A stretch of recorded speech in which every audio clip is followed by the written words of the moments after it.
Et bonjour, dernièrement je vous disais le problème avec Urban, c'est qu'on sait quand il démarre les big news, parce qu'on les voit, pouf, on voit arriver plusieurs trucs dans la journée, mais on sait pas quand ça s'arrête. En fait j'ai un peu tort, on sait quand ça s'arrête à partir du moment où on vous donne le planning. Ils mettent deux photos en fait sur les plannings de mars et avril, là c'est ce qu'ils ont fait. Donc ils nous ont annoncé les grosses sorties sur mars et avril, à l'exception d'une chose dont on parlera à la fin de cette vidéo, et qui, moi, me chagrine un petit peu, parce que j'aurais vraiment cru que ça aurait été le One More Thing. En fait, on a un petit truc en plus à vous dire. Euh, non. Euh, on a un petit truc en plus à vous dire, et non, non, je ne ferai pas la blague. Et c'est ça, bon, on en reparlera tout à l'heure. Donc, j'ai pris les trucs un peu complètement à l'arrache, je vais vous parler un petit peu, vous donner un petit peu mon avis sur ce qui a été annoncé par Urban. Peut-être que j'ai oublié des trucs, peut-être que j'ai rajouté des trucs, parce qu'il y a des trucs aussi qui sont apparus sur les plannings un petit peu partout sur le net. Le fameux Gotham Gazette dont on parlera à la fin de cette vidéo est apparu sur les sites internet, et pourtant Urban n'en a pas parlé alors que c'est pour le mois de mars, c'est même pas un truc qui arrivera après le mois d'avril, parce que là ils ont vraiment parlé de quasiment tout ce qui sort au mois de mars-avril, à commencer par DC KO, DC KO pour King Omega, pas pour Knockout, pour King Omega, parce qu'on cherche quelqu'un qui sera le nouveau champion pour affronter le retour de Darkseid en tant que puissance Omega. Voilà, vous savez, vous connaissez les bails.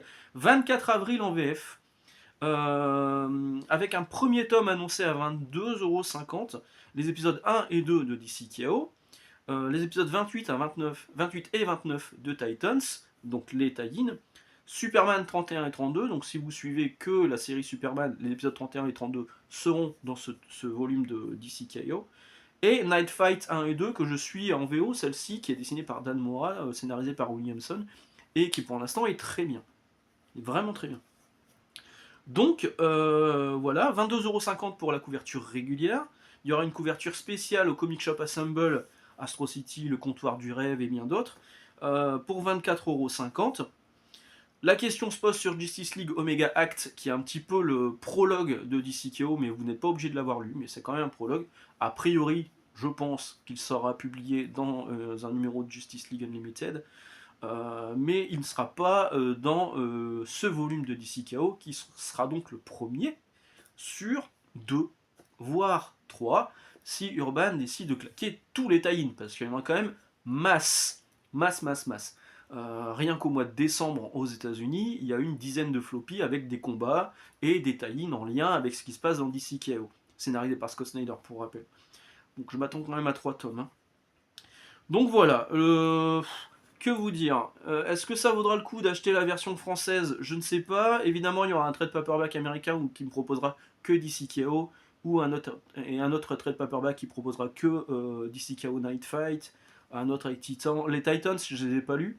J'ai pas l'impression d'avoir loupé quelque chose, parce que je lis DCKO là en VO. J'ai pas l'impression d'avoir loupé quelque chose pour le moment. Donc voilà, ça c'est pour le 24 avril, c'est quand même la grosse sortie de cette année, c'est un peu le nouveau Absolute Power, ça sera le Absolute Power de 2026, clairement, et pour l'instant en VO ça démarre plutôt bien, donc bon, vous verrez si vous le prenez ou pas, on en reparlera de toute façon d'ici là. Le crossover Deadpool-Batman et Batman-Deadpool, ça arrivera dès le 13 mars, avec un premier numéro à 13,90 avec un coffret, le second numéro sera à 7,90 €. La question étant, est-ce que ce coffret pourra réunir éventuellement les autres crossovers à venir chez Marvel et chez DC. Je pense notamment à Superman Spider-Man qui a été annoncé là récemment aux États-Unis. À voir comment ça se passe. Je vous l'ai dit, 13 mars. Donc ça c'est pareil, ça c'est une grosse annonce hein, pour Urban cette année. Urban, ils vous ont quand même du lourd hein, à vous proposer. Superman Woman of Tomorrow. Alors vous savez qu'il y a un film qui sort de Supergirl, il y a la bande-annonce qui vient d'être proposée, d'ailleurs je l'ai toujours pas regardé, il faudrait que je la regarde, j'ai juste vu les teasers, et les teasers rappelaient énormément ce Superman Woman of Tomorrow, qui, celui-ci n'est pas le mien, on me l'a prêté, parce qu'on m'a dit, j'avais essayé de le lire, et ça m'était tombé des mains, on m'a dit tu devrais quand même essayer de le finir, j'arrive pas à le finir, ça fait 3 semaines, j'ai lu la moitié je crois, ça fait 3 semaines qu'il attend que je le finisse, j'y arrive pas, alors moi Tom King, soit j'adhère à mort, soit j'aime pas trop, et là j'aime pas trop. Euh, Après il faut dire que le dessin de Bilky Savely il est vraiment beau, hein. c'est vraiment beau. Ça, je peux pas dire le contraire. Mais c'est pas ce qui me plaît. Donc du coup, ben, je sais pas, j'ai du mal à le lire. Et quand on voit le teaser de la bande-annonce, on voit cette espèce de Supergirl un peu désabusée et complètement bourrée. Hein. D'ailleurs, c'est expliqué à la fin du film Superman de James Gunn, où elle arrive complètement bourrée, elle fait le con avec son chien, avec Crypto, et elle explique, et Superman explique, oui, elle va sur des planètes où il y a un soleil rouge, histoire que l'alcool fasse effet sur elle. Et bah, a priori, c'est ce qui va se passer dans le film, et c'est ce qui se passe au début de ce Superman Woman of Tomorrow, Supergirl Woman of Tomorrow, pardon. Donc il y a cette édition-là qui existait toujours, qui n'est malheureusement plus disponible. Ça y est, c'est terminé, il n'y en aura plus. Il y aura une réédition donc le 17 avril à 25 balles ou 29 euros. 29 euros, je crois que c'est une variante cover, je sais plus j'ai qui de cette série. Donc ça sera au minimum 25 balles pour l'avoir, en sachant que ça c'était moins cher, mais la version à 25 balles, la nouvelle version qui sera proposée aura des bonus, du script, un mot de Tom King, enfin bref, des trucs habituels quoi. Mais aux États-Unis, ce qui sort là au mois de janvier, et moi c'est pour ça que je l'ai relu, je me suis dit si ça me plaît vraiment, j'achèterais cette version américaine. Ça sort en digest, ça sort en petit format style Urban Nomad, donc à pas cher. C'est ça le bon plan. C'était ça le bon plan en fait. Il aurait fallu, je pense, hein, pour pouvoir le proposer à tout le monde.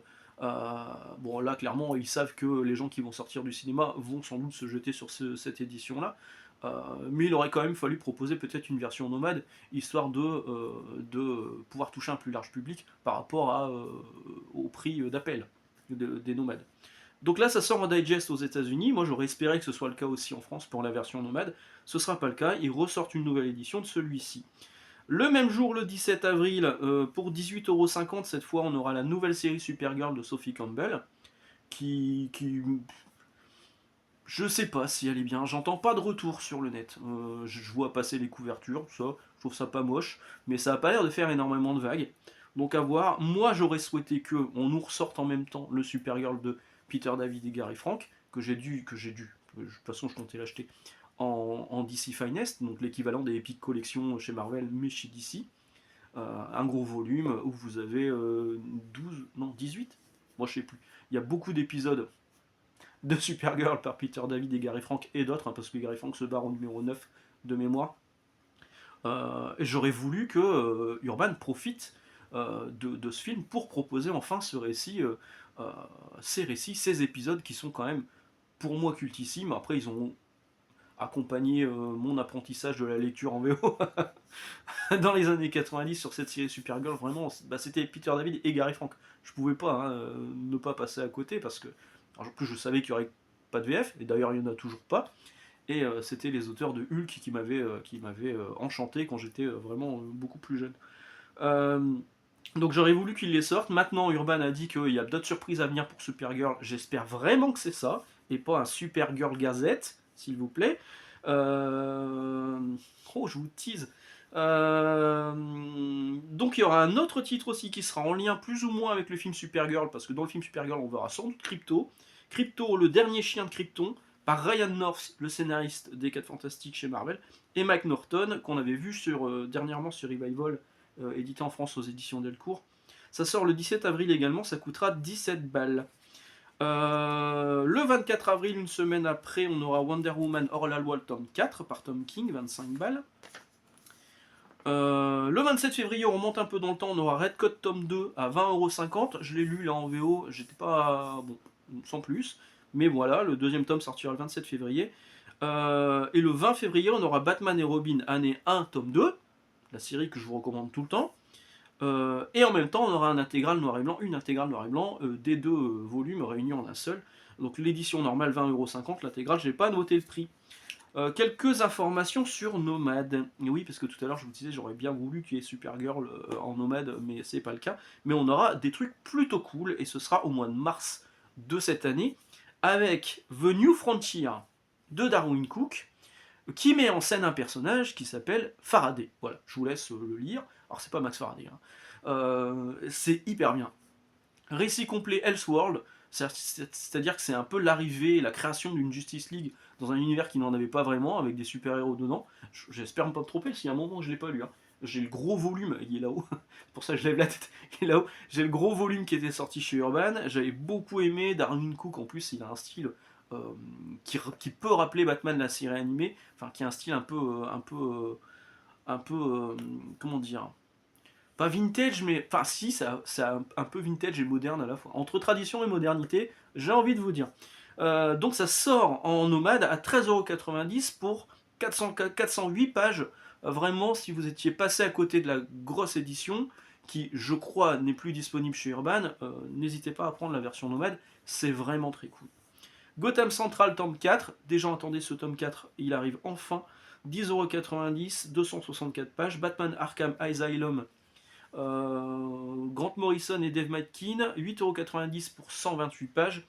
Et enfin, Justice League tome 6, je crois que c'est le dernier et ça fait 2 ans, je crois, que les gens attendent le tome 6. 13,90€, 344 pages. 13,90€, je suis pas sûr du prix, parce qu'au début j'avais vu 10,90€, et après j'ai trouvé plusieurs infos. J'ai d'abord trouvé à 10,90€, après j'ai trouvé 13,90€. Bon, on va dire 13,90€, au moins, au pire c'est moins cher, vous aurez une bonne surprise. Donc enfin, le dernier tome de Justice League par Geoff Johns, je crois que c'est le dernier. Absolute Batman, le tome 2, pour les fans d'Absolute, il sortira le 13 février pour 25 balles. Wonder Woman Absolute, tome 2, ce sera le 10 avril pour 22,50€. Superman, le 10 avril, le tome 2, 22,50€, Absolute Superman. Absolute Green Lantern, ce sera le 13 février, donc en même temps qu'Absolute Batman, tome 2. 18,50€. Bon, pour ce que j'en ai vu et ce qu'on m'en a dit, c'est pas la meilleure série Absolute, mais voilà, ça sort en VF. Dans la collection Paperback, on va avoir Justice League International de Keith Giffen et Maguire, le 24 avril pour 20,50€, donc en paperback. C'est plutôt cool. Je crois qu'il y avait un autre paperback qui était plus ou moins annoncé. Je l'ai dit ça? Oui, je l'ai dit. Oui, Batman, l'ombre des Batman, qui est donc la suite de l'envol des Batman que j'avais acheté moi du coup, parce que c'était la série Detective Comics que j'avais pas acheté à l'époque de James Tynion Beaufort. Donc toute l'année 2017, 25€, le 10 mars, bon bah là je serai présent. On aura aussi Blackest Night, et oui, parce qu'on a les Green Lantern qui ressortent de Geoff Johns, qui ressortent en édition paperback. Et bien Blackest Night aussi aura le droit à sa version paperback le 6 février pour 42€. Voilà, voilà, c'est à peu près tout hein, pour les paperbacks. Qu'est-ce qu'on a encore? Resurrection Man. Une série de Ramvi, comptez pas sur moi, dans la collection DC Black Label, 18,50€, c'est pour le 3 avril. New Gods, le tome 2, toujours Ramvi, tome 2 sur 2, hein, c'est le dernier tome, terminé, bonsoir. 18,50€ ou 22,50€ pour sa version collector. Le 3 avril également, vos Rockefellers, qui est une série Ghost Machine que j'ai pas du tout suivi. Hein. En même temps, elle n'est pas scénarisée par Geoff Johns, elle est scénarisée par Peter Tomasi, elle est dessinée par Francis Manapoul. Donc, bon, pourquoi pas pour essayer avec Manapoul. Une famille de super-héros, a priori. 18,50€, ça sort le 20 mars, tome 1, hein, il y aura d'autres tomes derrière. G.I. Joe, tome 2, pour les fans de l'Energon Universe. Ce sera le 13 mars, 18,50€ ou 20,50€ pour son édition collector. Et enfin, là, il y a quelques jours, on a vu passer, alors je sais pas si j'ai loupé des trucs ou quoi, hein, vous me direz, on a vu passer dans les sites de commande en ligne un truc qui s'appelait Gotham Gazette. On voyait que le scénariste c'était Matt Fraction, le dessinateur c'est Jorge Jiménez. Hop. Ah oui, il y a Superman Unlimited aussi qui sort. Je vous avais dit, faites gaffe parce qu'ils ont changé la couverture, ils ont mis du Quietly, ils ont mis une couverture de Albuquerque, ils ont mis la plus moche qu'ils ont pu trouver. C'est dommage. Toujours des choix curieux chez Urban et Gotham Gazette sont encore un. Donc, Matt Fraction, ok, Jorge Jiménez, très bien, 32 pages, 2,90€, moi c'est pas cher. Voilà, moi je me suis dit, oh là là là là, 2,90€ le 13 mars, Batman Prime en plus, hein, il y a un sous-titre Batman Prime. Gotham Gazette, moi c'est le Gotham Gazette qui me chiffonnait là, je me demandais ce que c'était ce truc. Et donc, bon, pour moi c'est ça. Pour moi c'est ça. Et là je me suis dit, est-ce que Urban va pas proposer une version floppy comme ils font avec je vous le ressors à chaque fois celui-là, avec Silence 2 là, comme ça, en couleur, à 2,90€, prix de lancement peut-être, comme Semic l'avait fait à la grande époque du Batman Silence 1, où vous avez fait le premier numéro à 1€ en kiosque, avec des variantes de cover.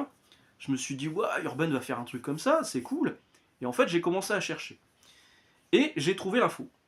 Mais je vais pas la dire, parce que j'ai pas envie que Urban me tombe dessus. Donc, je vous laisse chercher de votre côté, mais juste, imaginez le meilleur truc la meilleure idée qu'il aurait pu avoir. Un floppy à 2,90€ pour lancer le numéro 1 de la nouvelle série Batman, Matt Fraction, Rory Jiménez. Imaginez ça. Jetez-la dans un panier, et imaginez autre chose. On lance les paris là dans les commentaires. Dites-moi ce que vous. Alors, Gotham Gazette, il y a une série qui s'appelait Gotham Gazette aux États-Unis. Pareil, je vous laisse spéculer. Bon, pour moi, ça va se vendre parce que ça va avoir un côté collector. Mais je trouve que c'est une mauvaise idée. Et je sais pas où ils ont pêché cette idée parce que c'était tellement évident de sortir le numéro 1 de Batman, histoire de faire patienter les gens, machin, tout ça, en édition collector. Alors, regardez ce que font les libraires du CSA. Ils ont annoncé un nouveau. Je l'ai là, je l'ai pas là. Je l'ai là, je l'ai plus là. Où je l'ai mis? Si. Hop, bougez pas. Hop là. Ils ont annoncé un nouveau DC Absolute Collector. Donc là, c'était le Collector 2025. Il y aura un Collector 2026. D'après ce que j'ai compris, on arrive plus ou moins à comprendre, ce sera à l'intérieur les épisodes crossover entre Absolute Wonder Woman et Absolute Batman. Et ce sera en plus Absolute Evil, qui sera en noir et blanc dans une édition spéciale. Donc ils auraient pu faire une édition spéciale chez Urban pour proposer le début de la nouvelle série Batman. Et ça aurait cartonné. Et ça aurait peut-être lancé ça fait des années que je dis, moi, ce que je voudrais, c'est qu'on ait un format un peu à l'américaine, retrouver un peu l'histoire du comics en France aussi, qui était proposé d'abord en kiosque, puis en librairie, etc., avec des numéros moins chers en kiosque. J'aurais voulu que ce soit ça. D'abord un floppy, puis une édition reliée, comme ils vont faire pour Exquisite Corpses. Il y aura une version floppy à 5,90€. Il y aura une version reliée et il y aura une intégrale en fin d'année. C'est ça qu'il faut faire avec Batman. Et ce Gotham Gazette, je le comprends pas. Je comprends pas d'où sort cette idée. On en reparle dans les commentaires.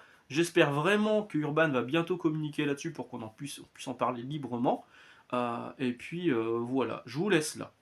On se retrouve quand même jeudi, même si c'est Noël, où on parlera d'une petite série qui vient de démarrer aux États-Unis, dont je viens de lire les premiers épisodes. Surprise, surprise. Et c'est du Marvel en plus. Et donc je vous dis à jeudi. Excellent Noël, bon réveillon. Et mangez pas trop de foie gras et de chocolat. Bon, moi ce sera mon quoi. Ciao!